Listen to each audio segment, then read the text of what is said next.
When meeting a client for the first time, there are practicalities to get out of the way, such as contact details, how you conduct sessions, and how they pay, and so on. Once all of these practicalities are carried out, you can get down to business and get to know your client and why they've come to see you.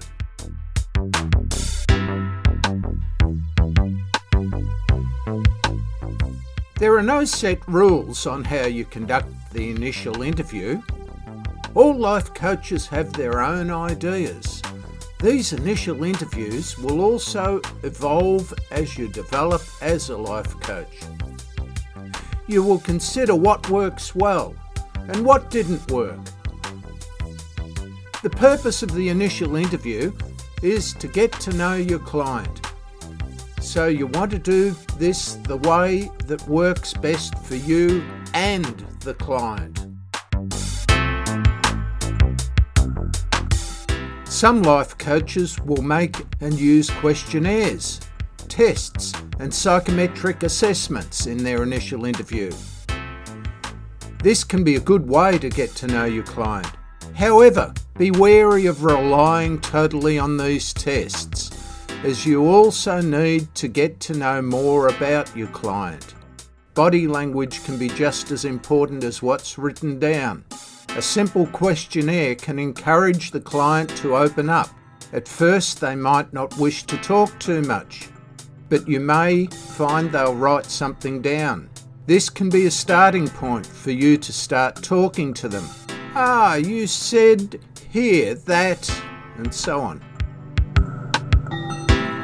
An important question to ask the client is why they've come to see you.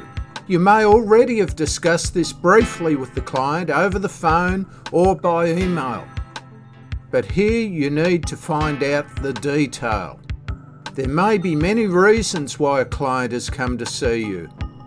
Some life coaches will offer niche coaching, such as retirement coaching, coaching for women returning to work after pregnancy, changing career coaching, business coaching, or something else. Others may offer general coaching. As a result, you may not at first know exactly why the client has come to see you.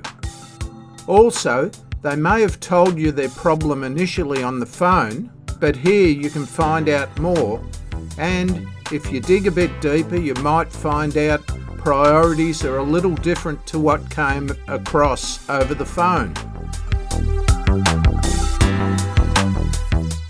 At this stage, you will talk to the client to find out more. Make use of both open and closed questions. Both are useful.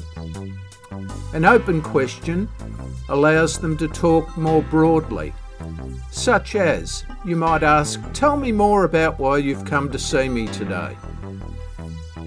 This encourages open conversation and discussion about what the problems might be.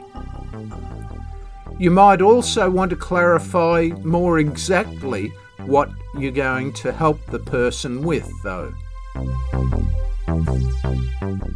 So you might use a more specific closed question, such as, "So, the main reason you've come today is because you'd like to change your job, or because you want to improve your health," or something else very specific might be mentioned.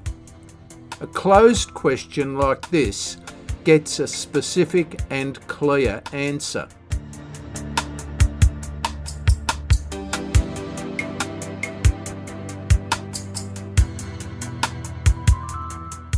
Life coaches are not counsellors, but life coaches will make use of the same skills as counsellors, such as active listening, reflecting, summarising, paraphrasing, and so on. We also need to pay attention to the client's non-verbal behaviour, such as body language. The client has often come to a life coach because they can't see a solution to an issue or problem they have. They want help. This can be very upsetting for them. They may also, however, have other issues they don't reveal straight away.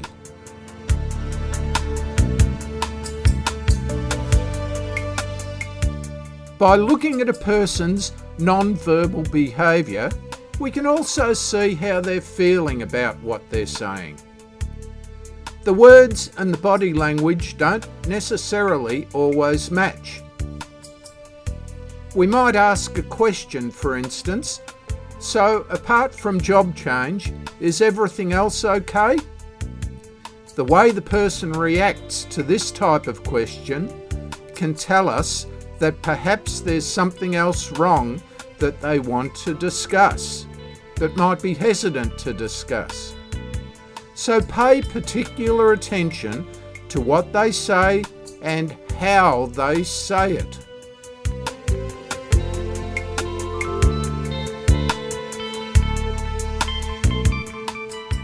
Clients may have more than one issue. For example, Carl comes to you. He's very unhappy about his job. He wants a new career, but doesn't know what to do, as he doesn't have very many qualifications or broad experience. You start to discuss his different options, but he becomes increasingly upset. When you ask him if there's anything else, he becomes visibly distressed. It finally comes out that he's gained a lot of weight and lost his self-confidence, making him think that he will not get another job. So there become two issues: getting a new job and looking at ways to change his lifestyle, lose weight and gain confidence.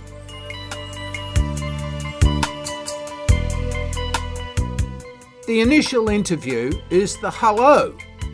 It's where you tell your client what you're there for and discuss how they might move forwards. It's where you find out more about their issues and what they want to do. In the initial interview, you will also decide when to get together and the goals and steps to achieve those goals.